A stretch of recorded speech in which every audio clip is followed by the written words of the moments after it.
Ողջույն սիրելի ընկերներ, այսօր ուզում եմ խոսել Արևմտյան Հայաստանի մայրաքաղաքներից մեկի, Անիի մասին,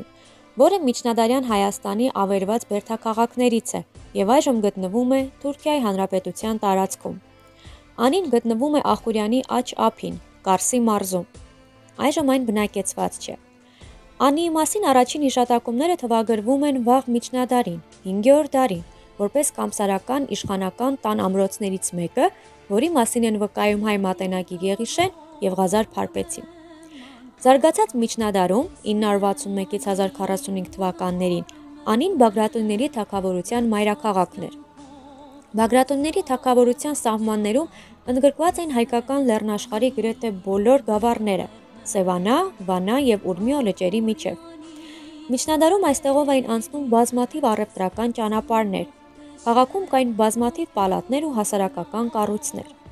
Անին լքվել է 1319 թվականի երկրաշարժից հետո։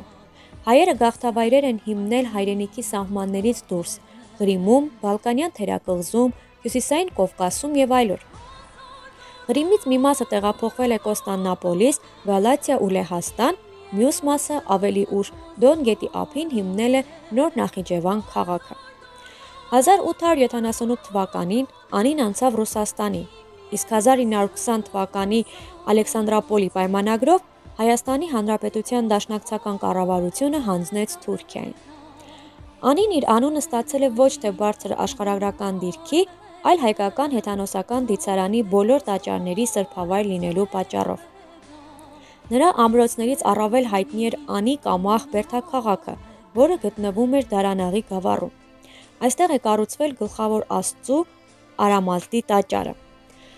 Անի քաղաքի անվանումը գալիս է այս ամրոցից։ Անվանումը կապվում է նաև հայկական դիցարանի գլխավոր մայրության ու պտղաբերության աստվածուհի Անահիտի հետ։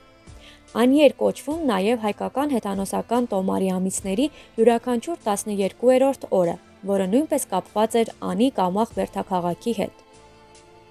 Զարգացած միջնադարում Մետաքսի ճանապարհին, որը արևելքի երկրներ Չինաստանը, Հնդկաստանը և արաբական խալիֆայությունը կապում էր բյուզանդական կայսրության հետ, անցնում էր հայոց թագավորության տարածքով։ Դվին Տրապիզոն հատվածի վրա ընկած Անին դառնում է բազմամարդ քաղաք։ Դվինից և այլ վայրերից բազմաթիվ արհեստավորներ ու առևտրականներ եկան ու մշտական բնակություն հաստատեցին Անիում։ Անին առևտրական կապերի մեջ էր Բյուզանդիայի, Պարսկաստանի, արաբական երկրների, հարավային Ռուսաստանի և Միջին Ասիայի հետ։ 992 թվականին Անի է տեղափոխվում հայ կաթողիկոսարանը։ Գագիկա Բագրատունին և իր կինը ստանձնում են Անիի մայր տաճարի կառուցումը, որն ավարտվել է 1001 թվականին։ Անիի պարիսպները, չնայած մեծ չափերին, ճնշող տպավորություն չեն գործել, եղել են տեղի ռելիեֆին համահունչ, կազմել քաղաքի համայնապատկերի անբաժան մասը, դարձել քաղաքի զարդը։ Անին ուներ արվարձաններ, մատույցները պաշտպանող ամրություններ, մենաստաններ, դպրոցներ և համալսարան, Անիի վարդապետարանը, որտեղ դասախոսում էին ժամանակի խոշոր գիտնականներն ու մանկավարժները։ Անին հայտնի է որպես հազար ու մի եկեղեցիների քաղաք, որոնցից ամենահայտնին Մայր տաճարն է։ Անիի բոլոր կառույցները վերարտադրում են 7-րդ դարի հանրահայտ կոմպոզիցիաները։ Դրանցից են Անիի Մայր տաճարը,